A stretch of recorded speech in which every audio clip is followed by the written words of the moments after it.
y así, dinamización comunitaria. Vale, pues partimos de por qué es importante la participación ciudadana en las comunidades energéticas, ¿no?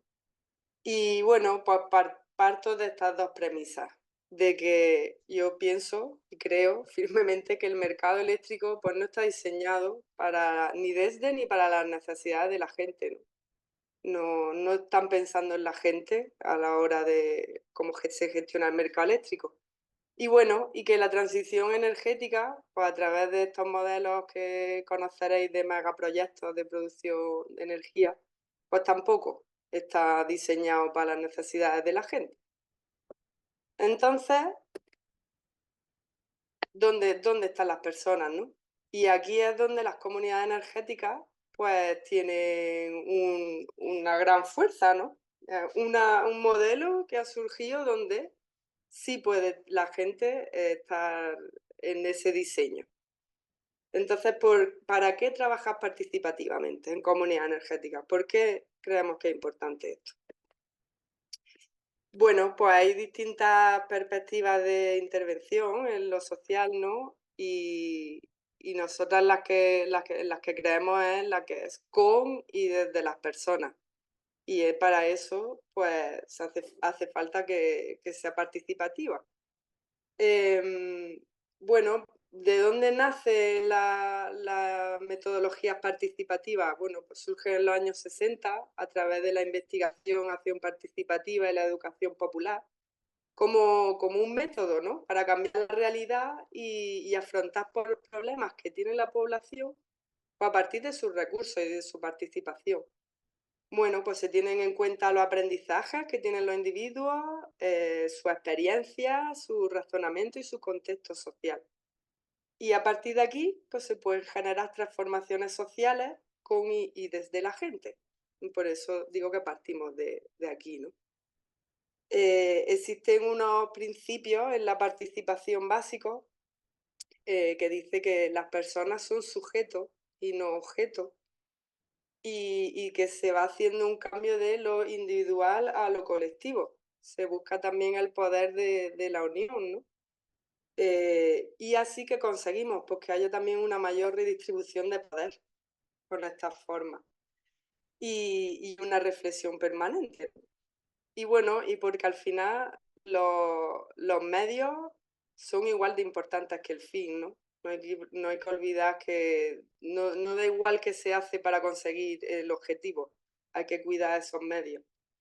Y bueno, y con las metodologías participativas, pues se favorece mayor inclusividad.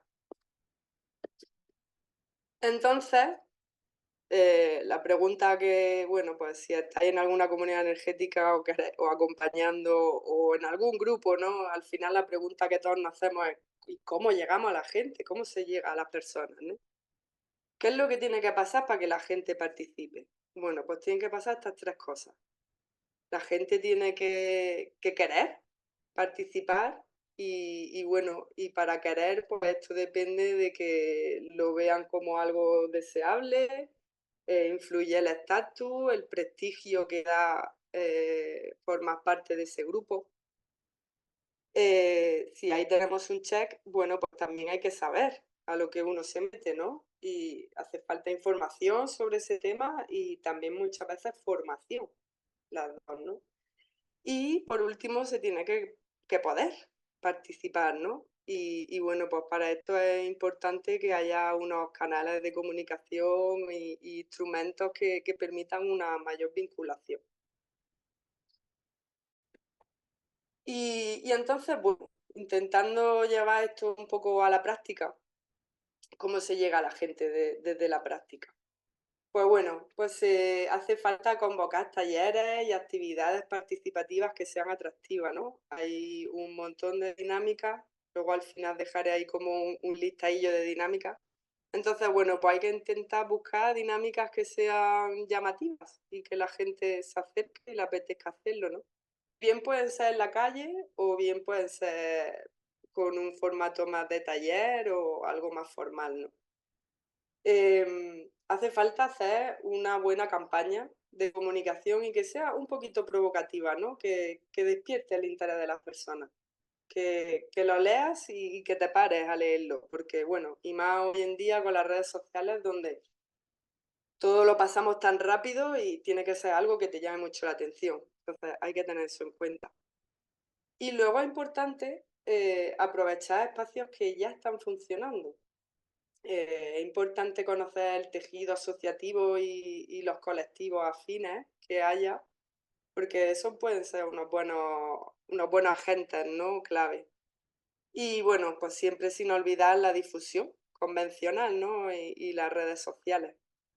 Eh, ¿Cómo hacemos nosotros para llegar a la gente? Cuando yo voy a un pueblo en un comienzo, ¿cómo hago, no? Para llegar. Bueno, pues lo primero que hay que contactar con un ayuntamiento y ver si el ayuntamiento le parece atractiva la idea de la comunidad energética y tener su apoyo, porque bueno, pues un ayuntamiento tiene los contactos de las asociaciones, tiene ya redes sociales y pueden difundir y conoce a su población, ¿no? Esa es como una primera entrevista, se hace con las personas del ayuntamiento, que nos den algunas pistas. Y luego, pues, también hay que irse a la calle y no solo lo que te cuenten, hay que irse a la calle de ese pueblo y, bueno, pues charlar, sentarte en una plaza, intentar charlar con algunas personas que se crucen por allí y contándole, ¿no? De esta idea que está surgiendo. Y después, pues hay que probar suerte, hacer un primer taller y a ver, hacemos así un primer testeo de, vale, con estas dos actuaciones, ¿cuánta gente viene? A veces pasa que viene mucha gente a un éxito total y a veces pasa que no viene nadie. Entonces, bueno, pues hay que iniciar un proceso participativo un poco más profundo, ¿no? Y bueno, decir que, bueno, una comunidad energética no hace falta llegar a todo el mundo y menos al principio, ¿no? Que lo importante al principio es tener una semillita, es llegar a un pequeño grupo que esté muy decidido y convencido para comenzar esa comunidad energética y que eche a andar la maquinaria. Después, pues ya más personas se irán sumando, ¿no? Como los procesos suelen ser así. Entonces, pues lo primero de todo en una comunidad energética, hay que crear ese grupo. Y bueno, pues eso, ¿no? Digo, lo que decimos, que los mayores proyectos de energía comunitaria han surgido a raíz de pequeñas reuniones y de conversaciones en petit comité, ¿no? Y que es súper importante dar el primer paso, que no esperar a ver si otros lo inician y luego sumarse. Bueno, pues así no está dependiendo de ti. Si tienes ganas y te apetece, venga, da el primer paso y ya irán apareciendo las personas. Entonces hay que crear al principio un grupo motor, se llama, que pues bueno, pues es el que va a llevar las riendas, ¿no? Es el que va a llevar el peso en realidad. Y en los comienzos es el que está tirando el carro, ¿no? Digamos. Y pues el grupo motor son esas personas que comparten la responsabilidad del proyecto a largo plazo. Son las que más conocimiento tienen de todos los procesos que se van dando y bueno, y a veces buscarán apoyo fuera, pero es como ese núcleo. ¿Cuántas personas es lo ideal que esté, un grupo motor por cuántas personas es lo ideal que esté formado? Bueno, pues aquí he puesto yo este número entre 4 y 12 personas, como veréis es un número bastante amplio. Pero bueno, conozco proyectos que han iniciado, por ejemplo, aquí en Granada, en la Comunidad Energética Barrio La Alhambra, por mucho tiempo el grupo motor fueron 3 personas. Luego ha ido pasando el tiempo y ahora mismo el grupo motor tiene unas 8 personas. Y en las reuniones, pues suelen venir muchas más, ¿no? Vienen 20 personas o algo así. Entonces, bueno, como hay un grupito que inicia, que da fuerza y otras personas que se van sumando.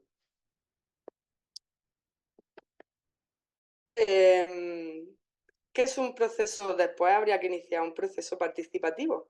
Ya está este primer grupo que arranca, pero bueno, pues una comunidad energética es con el objetivo de que cuantas más personas puedan consumir esa energía o puedan participar de los proyectos que se generen, mejor, ¿no? Va a ser más beneficioso para esa población.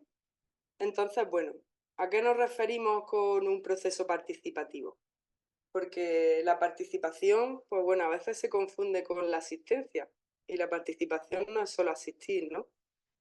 Un proceso participativo es un proceso en el que la población puede reflexionar sobre su situación, sobre su momento, puede decidir, proponer y decidir qué hacer y actuar en consecuencia de eso que ha decidido, ¿no? Y también lo puede evaluar, puede ver cómo ha sido ese proceso, qué ha ido bien, qué se puede mejorar. Y esto no es algo que sea lineal. El proceso participativo no se empieza y se termina, es algo cíclico, ¿no? Continuamente se vuelve a reflexionar sobre esa situación, se vuelve a proponer, decidir y actuar. Y así hasta que vamos alcanzando el objetivo que nos propusimos como grupo. Y bueno, por eso de que decía que la participación no es solamente asistir, eh, traigo esta escalera, este diagrama de los grados de participación que existen. Y bueno, pues como veréis, hay incluso unos peldaños de la escalera. Bueno, es interesante imaginárselo como una escalera, porque cada peldaño que subes te da mayor grado de participación, ¿no? Y mayor grado de control y poder ciudadano. Entonces se espera poder subir los peldaños. Pero como veremos, por los tres últimos peldaños ni siquiera hay verdadera participación, ¿no? Tendremos como población manipulada o población con una participación simbólica o solo como decoración. Pero una vez pasamos ya al cuarto, encontramos aquí pues el primer escalón de la participación simple, ¿no? ¿En qué consiste? Pues es simplemente población que está informada. No se le consulta, no decide, pero está informada de lo que está sucediendo. Que ojo, que a veces eso no es poco. Y luego podemos pasar al siguiente escalón, que es el nivel de participación consultiva. ¿Que en qué consiste? Bueno, pues esta es población que ha sido informada, pero que también se le pregunta por su opinión. Aquí ya las personas podemos empezar a opinar sobre esto que nos informan. O al menos podemos decir si nos gusta o no nos gusta. Empezamos a tener voz, ¿no? Y luego pasamos al nivel de participación proyectivo, donde, aunque hay decisiones iniciadas por otras personas, más arriba o lo que sea, la población, lo que sí puede hacer las personas es planificar cómo se van a llevar a cabo esas decisiones. Entonces, bueno, ya se nos está incluyendo en un nivel más alto. Y luego, bueno, por último tenemos la metaparticipación, que es a lo que nos gustaría llegar, donde las decisiones son iniciadas y dirigidas por la población, o bien en coordinación con otros agentes o por ese grupo mismamente. Y bueno, el proceso debería ir tendiendo a ceder más autonomía y gestión a la población y no todo el mundo va a estar dentro del grupo la metaparticipación. A veces puedes decidir que con informarte está bien, pero sí que es necesario entonces que el resto de la población esté bien informado, ¿no? Abriendo incluso el proceso en varios momentos para que si alguien quiere entrar en otro grado de participación, sea bienvenido, no sea excluyente. ¿Y cuál sería el sentido y la lógica de este proceso? Bueno, pues en una comunidad energética los comienzos empiezan con un mapeo, empieza a investigar cuál es la situación en el lugar, cómo pueden ser los canales de comunicación ideales, pues, cómo está la motivación, ¿no? Si hay motivación, si hay chispa para que surja esto. Ya una vez, ya una vez vemos que sí hay interés, pues pasamos a una siguiente fase que es de reflexión, donde ahí se hace un análisis o un diagnóstico de cómo es el contexto, cómo son las personas, cuál sería la mejor forma, ¿no? Esto nos va a ayudar a pasar a una fase 3 donde podemos llevar propuestas y que sean propuestas con coherencia, con sentido, ¿no? Que nos permiten hacer una planificación adecuada de qué acciones se querrán hacer después. Y una vez ya tenemos esa planificación, podemos pasar a hacer esas acciones, ¿no? Y por último, y no menos importante, está la autoevaluación o los feedback. Que esto se suele olvidar en muchos de los procesos, como bueno, ya terminas haciendo las acciones y lo das por bueno, pero no se ha visto en todo este proceso que ha funcionado, que se podría mejorar, porque probablemente haya que repetirlo de alguna forma, ¿no? Entonces, bueno, pues siempre esto nos va a dar claves de cómo podemos mejorarlo.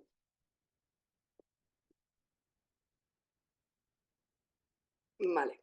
Y entonces, ahora voy a pasar a hablar de la facilitación de grupos, porque bueno, para mí la participación es importante si también hay personas que acompañan a esos grupos, ¿no? Como ese desarrollo. Y entonces, bueno, ¿qué es la facilitación? Yo he traído esta definición del IFACE,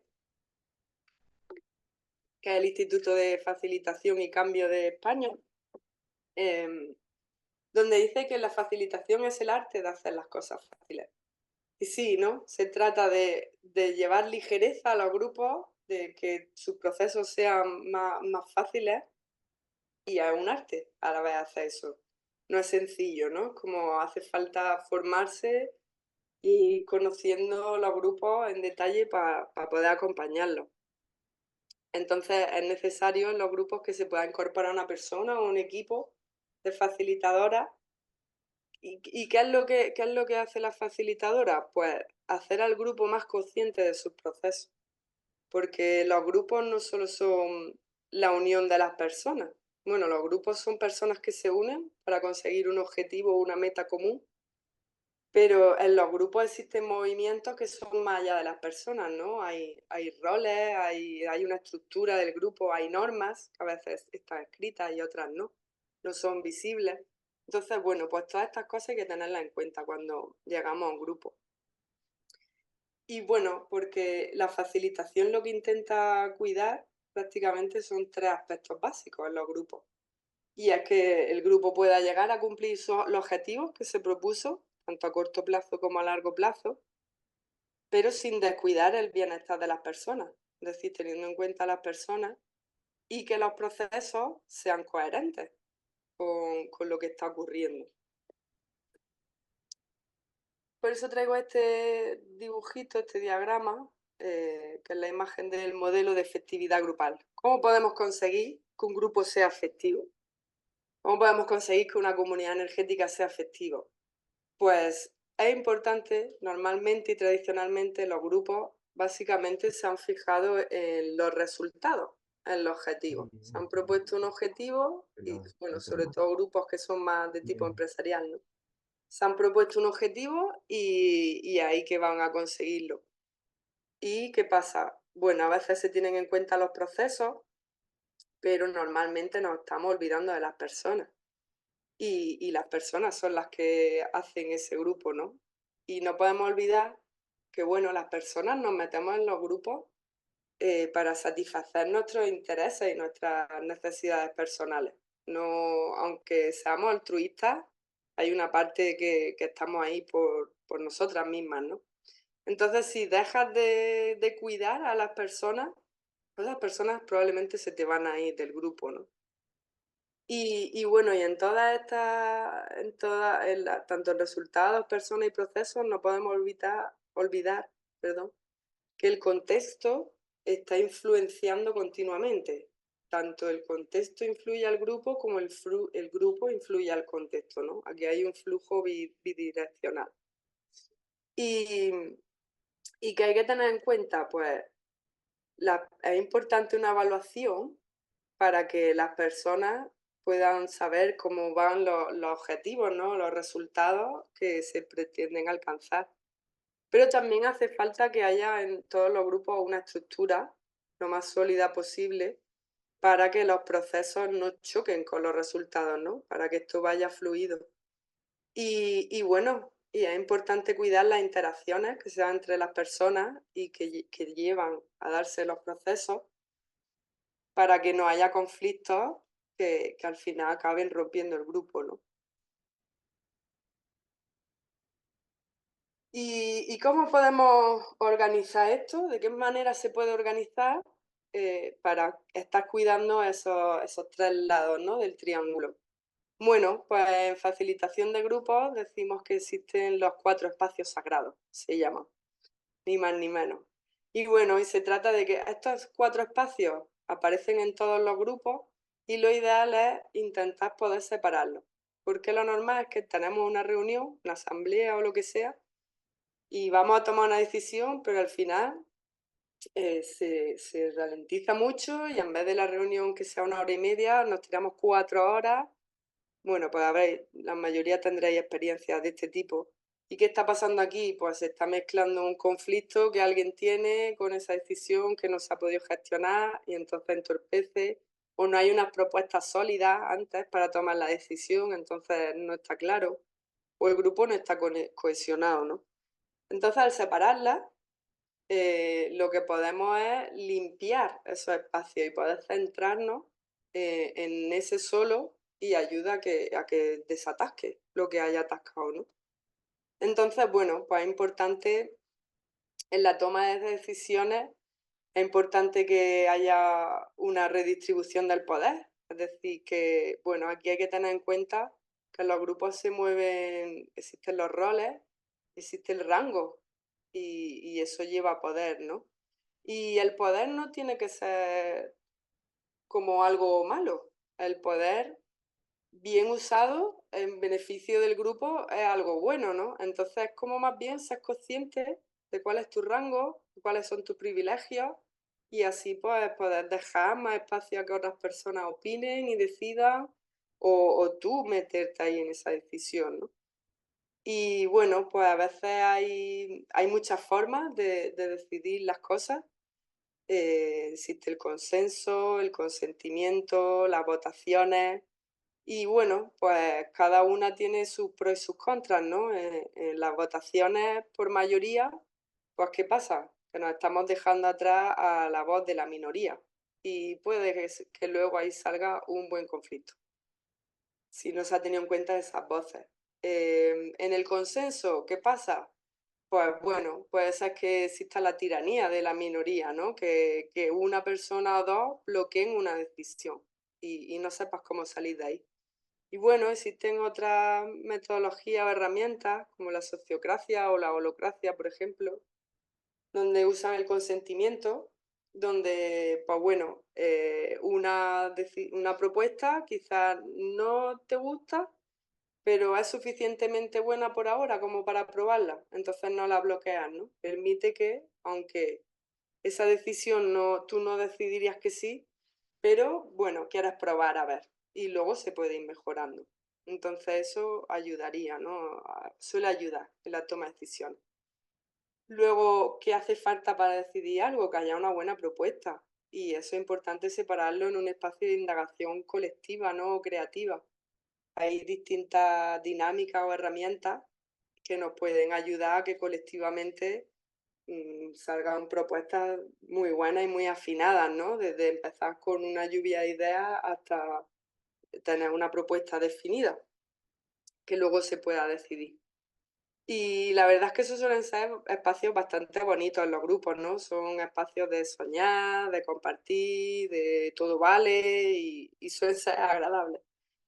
Luego no nos podemos olvidar de la cohesión. Suele ser el espacio un poco más olvidado, ¿no? Y bueno, pues si las personas no están unidas en el grupo, no se conocen, no se llevan bien, pues ese grupo va a ir un poco cojo.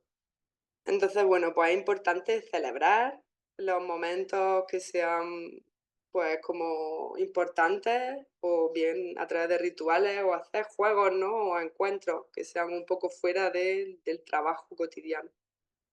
Y luego, por último, la gestión emocional, que bueno, a gestión emocional lo que me refiero más bien es gestión de conflictos o prevención de conflictos. pues puede haber grupos que estén más sanos, que suelen decirse las cosas y pues suelen gestionarlas. Y bueno, pues ahí no suele haber conflictos gordos, aunque sí que lo hay. Hay cosas que nos molestan de las personas.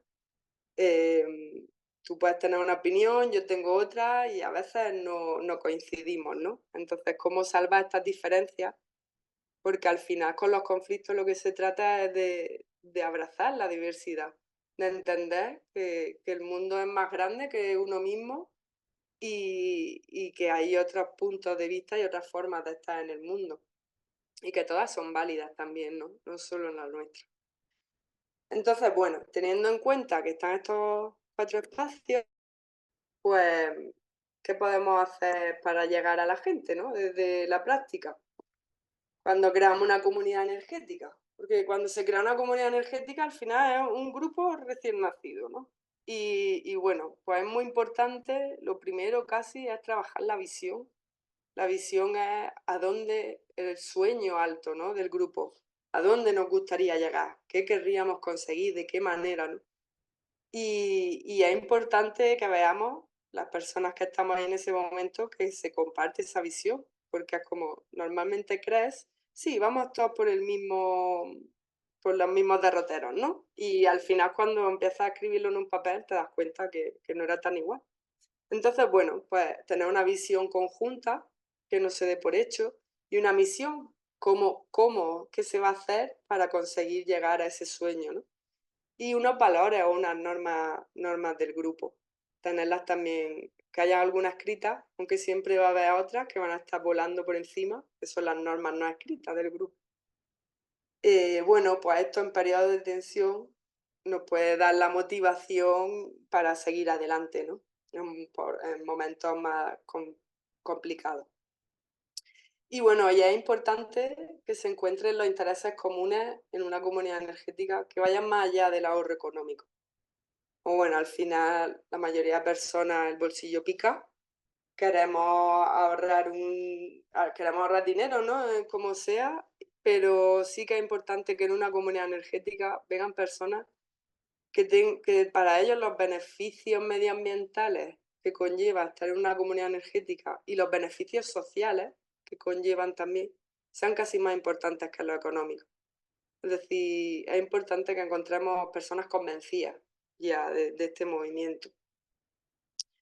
Porque si no, pues lo que nos podemos encontrar son personas que se nos van a salir.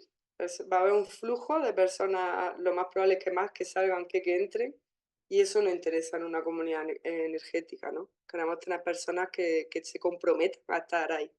Y para encontrar ese compromiso, pues hace falta que esos intereses vayan más allá de lo económico. Y bueno, y también tener en cuenta que una comunidad energética, pues no solo se puede usar para consumir y compartir energía, ¿no? Para producir y compartir energía, sino se pueden realizar otras actividades que crean comunidad al final. Que no olvidemos la primera palabra de comunidad energética, para mí es la más importante, ¿no? Que es la de crear grupos unidos a través, barrios más resilientes, zonas más solidarias, ¿no? Donde pues, la justicia energética tenga sentido.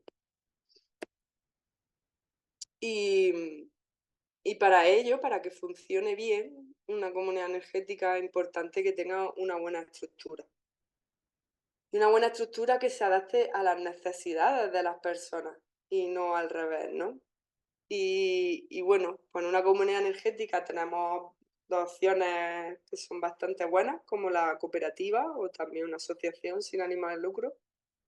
Y ya nos dan suficiente, ahí tenemos suficiente estructura de cómo serán las reuniones, de cómo se puede ser socia, cómo no, eh, etcétera, etcétera, ¿no?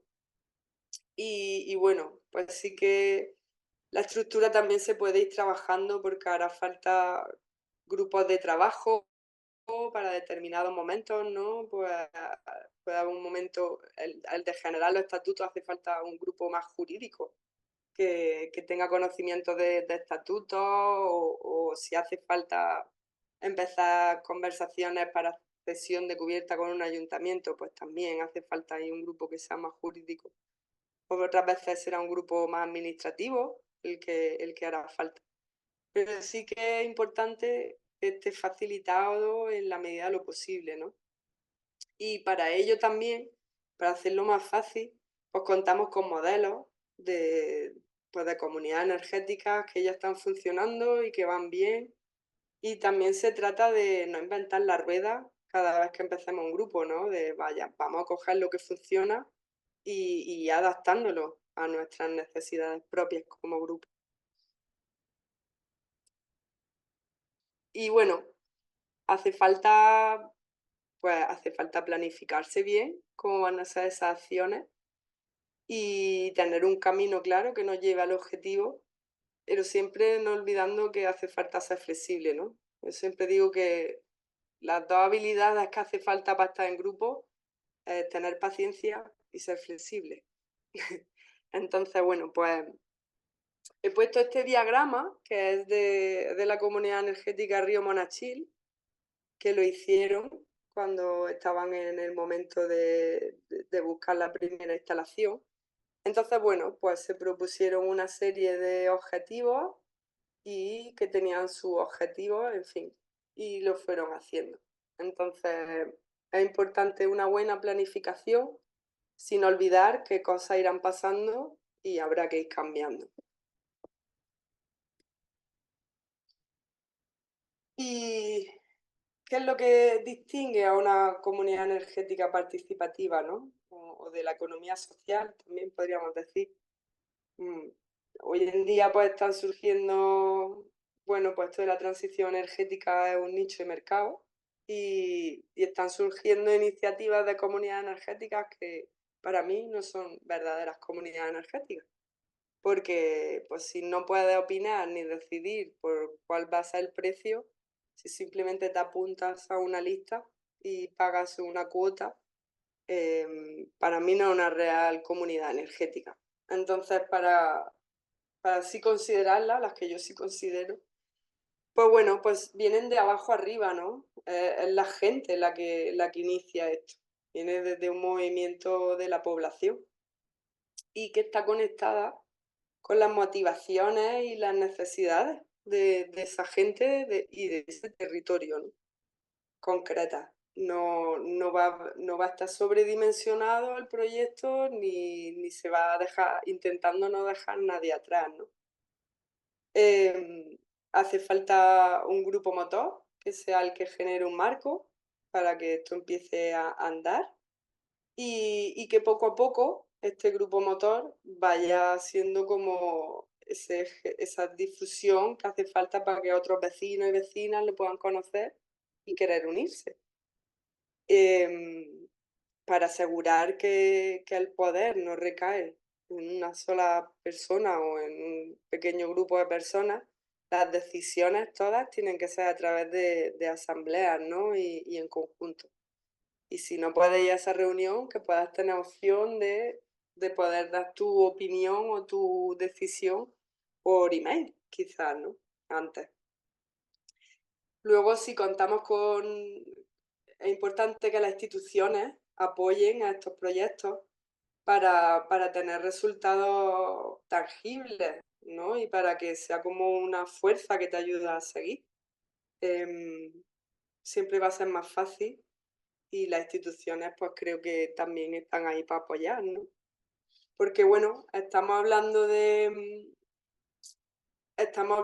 intentar no dejar a nadie atrás, de incluir la solidaridad energética y para ello muchas veces eso significa que hay gente que no puede invertir al principio, pero quizás sí puede pagar luego por su luz, o gente que no tiene cubierta, entonces no hay opciones de cubierta. Y las instituciones, ya sabemos, cuentan con cubiertas amplias que son perfectas para una comunidad energética.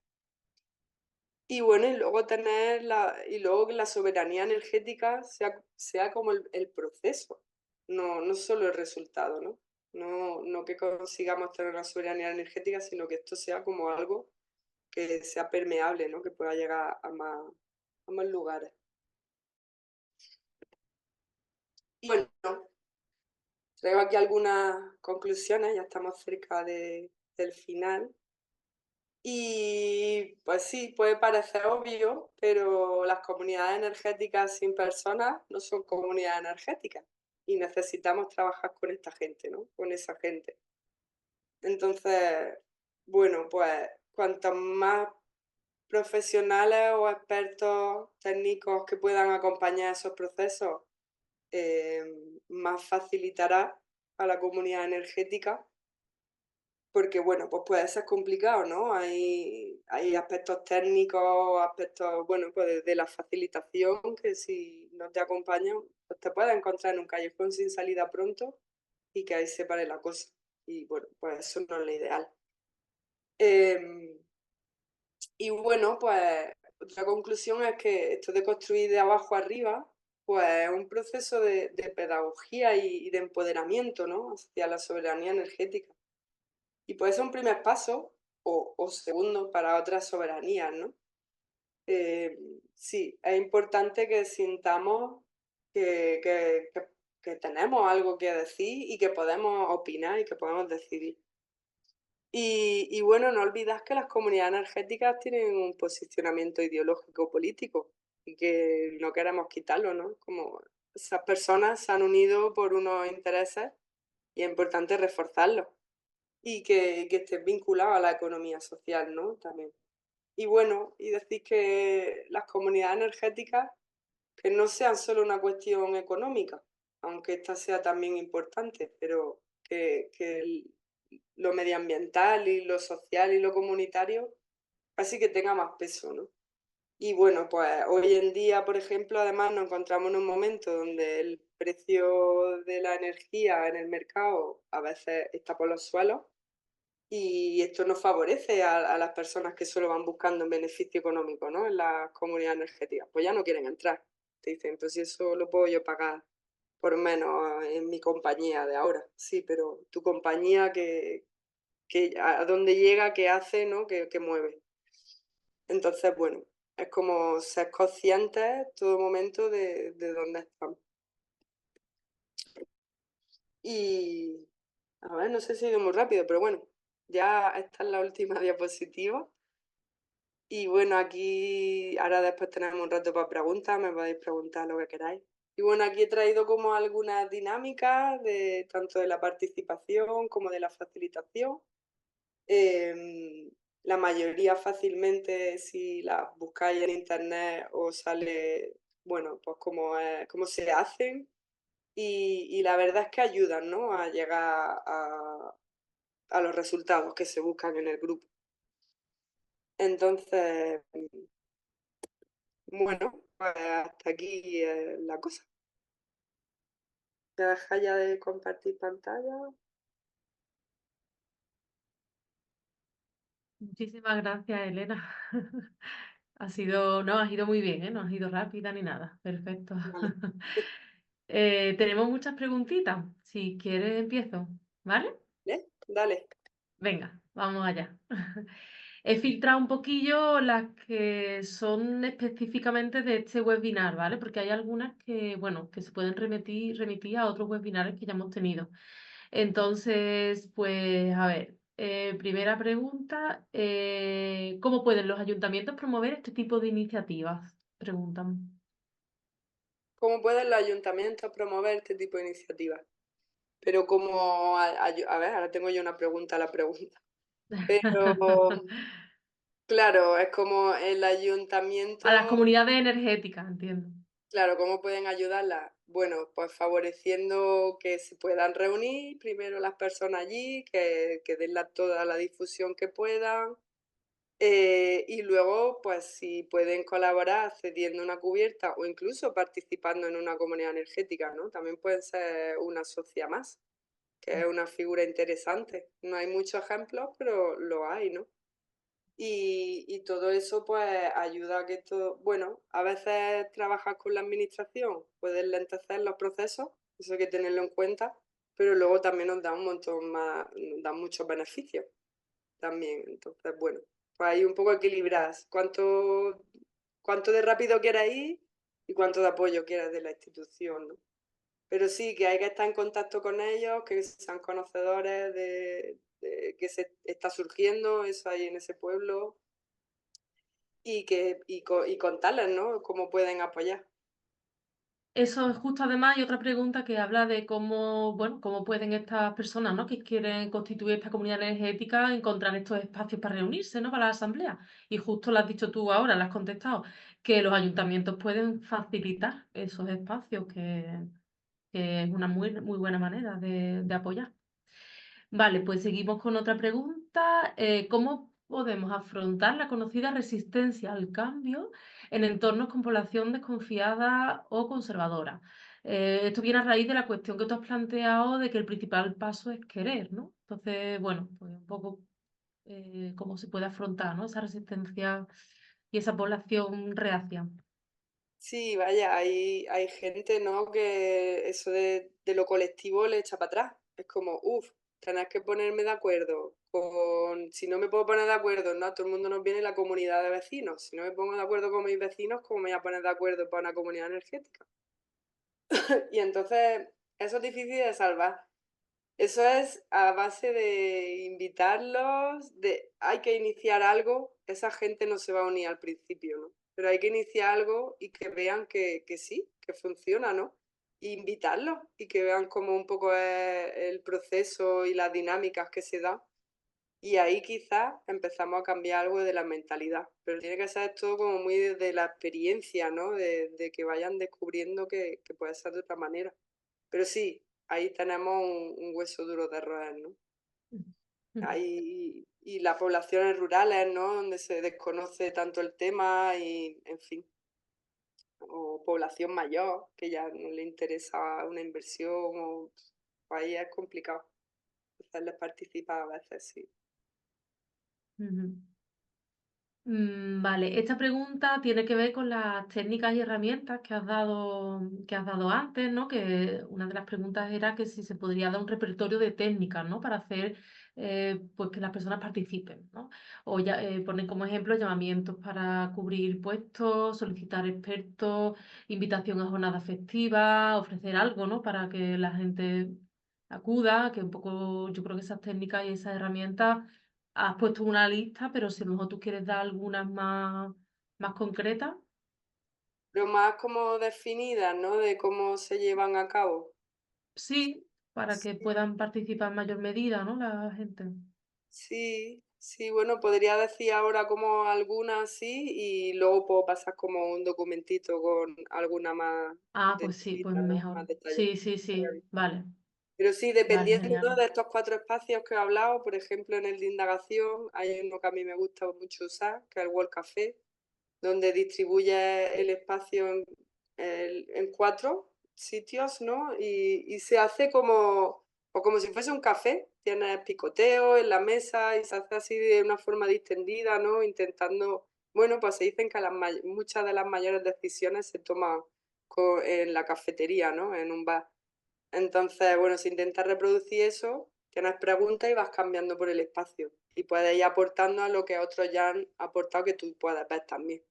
Entonces, como una forma de ir sumando en pequeños grupos, ¿no? Ujú. Como por ejemplo. Pero sí, quizás puedo pasar algún documentillo que tengo con alguna así descrita.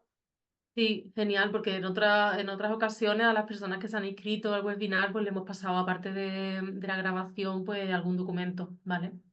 Vale, vale. Pues no lo tenía preparado, Y, pero me lo ah, apunto. bueno. Pero me lo apunto. Vamos, sin prisa, ¿eh? Sí, no te preocupes. Y a ver, una última pregunta. Imagino que habrá instituciones más favorables y otras menos propicias a apoyar este tipo de iniciativas. ¿Puedes poner algún ejemplo? Así bajamos a la práctica de algún ejemplo. Instituciones, me imagino que se refieren a ayuntamientos, ¿no? Supongo, claro, entidades Pues e instituciones, sí, claro, eso es. hombre, el color del ayuntamiento suele ayudar bastante a que quieran participar más o menos. Y bueno, pues sí, cuánto le importa los modelos energéticos sostenibles, pues esos son factores a tener en cuenta, ¿no? Y ahí, pues si están por esa labor, te abren todas las puertas del mundo, ¿no? Nos encontramos en ayuntamientos que llegamos y ya están súper convencidos y quieren que empecemos mañana. Y otros, pues, quizá hemos tenido varias reuniones en el ayuntamiento y no lo ven claro y no saben, y cuesta llegar a la gente, claro. Claro.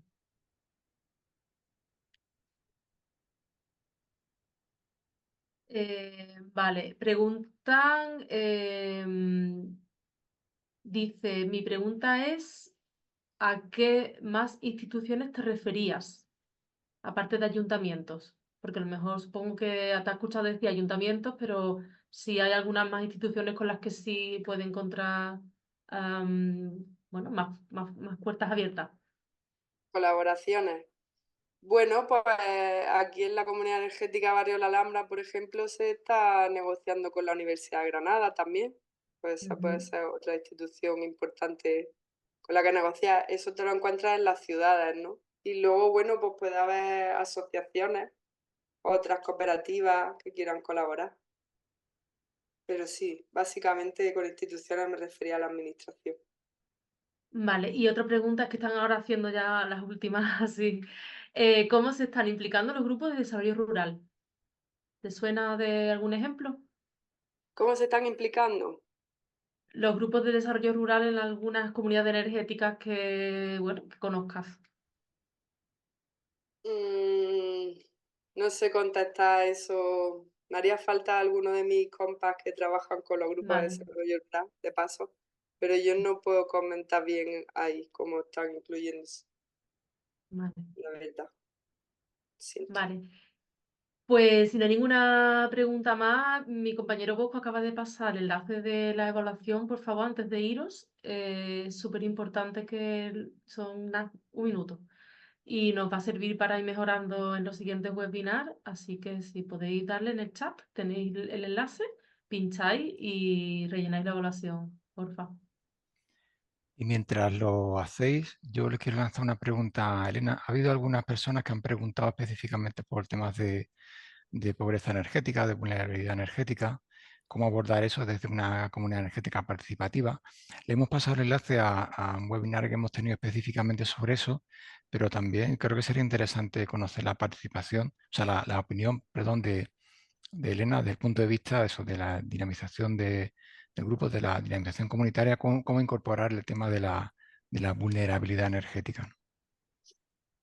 Sí, porque, y es que esto es un tema importante, ¿no? Porque no solo, bueno, algunas comunidades energéticas tienen, pues el 5% se cede a solidaridad energética y a través de servicios sociales se gestiona, ¿no? Quizá a quién va esas personas, pero me parece que se puede ir más allá y que se puede hacer partícipe a las personas en vulnerabilidad energética de todos esos criterios de reparto, ¿no? Puede haber esa energía que se ceda para las personas que es que no tienen para pagar y ellas mismas pueden ser las que decidan qué criterios y la frecuencia, ¿no? O las rotaciones. Y entonces se podría hacer un proceso participativo que englobase esto, ¿no? Que conociesen que esta iniciativa está pasando, porque también se tienen que enterar de esto, y que luego les podamos preguntar y A puedan ver ahora qué opinar y vamos a decidir hacer. Ahora vamos a ir sobre a cómo sería Coimbra, ¿no? ese proceso.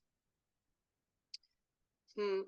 Y sí, y luego también, bueno, pues hay personas de vulnerabilidad energética que si tienen para pagar su luz, pero no para hacer la inversión, entonces, bueno, en comunidades energéticas que tienen un modelo de financiación mixto, inclusivo, ¿no? Que separan la figura del consumidor de la del inversor, pues se favorece que estas personas no se queden atrás. Y también hay personas que tienen el bono social, que si no tienen un descuento parecido, pues no les va a interesar entrar en una comunidad energética, ¿no?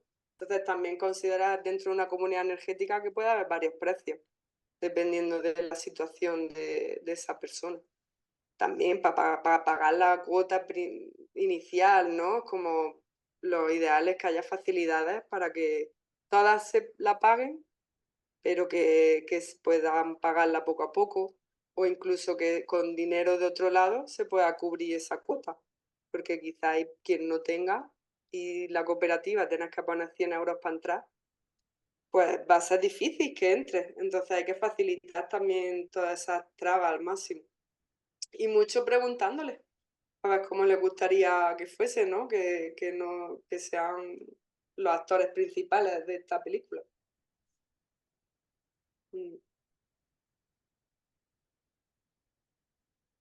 Genial, pues si no hay ninguna pregunta más, podemos ir, no sé si hay alguna pregunta así de Yo última quería hora. hacer, no sé si puedo hacer ¿Sí? una pregunta, es que la he hecho por el chat pero ha pasado desapercibida, que era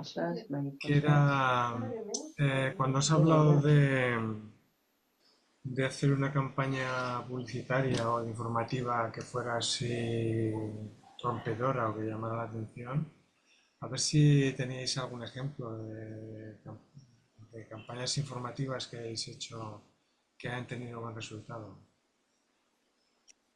Bueno, sobre todo estamos detrás de cómo la vamos a hacer. Hemos hecho algún pequeño vídeo de minuto y medio, ¿no? Porque pues cuando pones un cartel en un pueblo de una charla de comunidad energética, si no sabes lo que es una comunidad energética, ni te fijas, ni te interesa, ni vas. Entonces, hasta ahora lo que hemos hecho es un pequeño vídeo de minuto y medio contando por qué es interesante una comunidad energética. Y más allá de eso, todavía no hemos generado mucho más, ¿no? Pero sí, es importante que haya como una introducción de que es una comunidad energética y que enganche a la gente, ¿no? Pero tampoco sin ser dramáticos, ¿no? Si no te gusta el cambio climático, como sin ser demasiado dramático. Entonces no tenemos nada concreto porque estamos buscando el mejor equilibrio entre no dramatismo y que provoque, ¿no?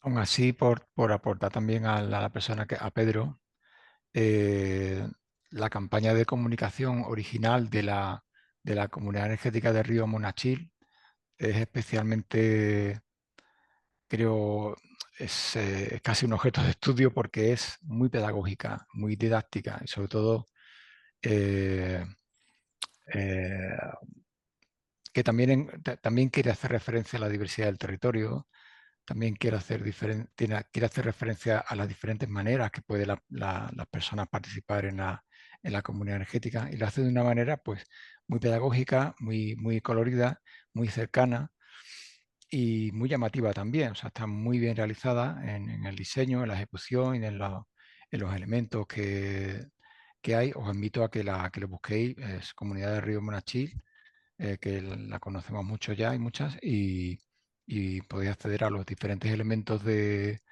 comunicación que han diseñado y han desarrollado y han puesto en redes, que son muy de intentar copiar un poco la forma en que lo han hecho, porque yo creo que ha sido de bastante éxito, ¿no?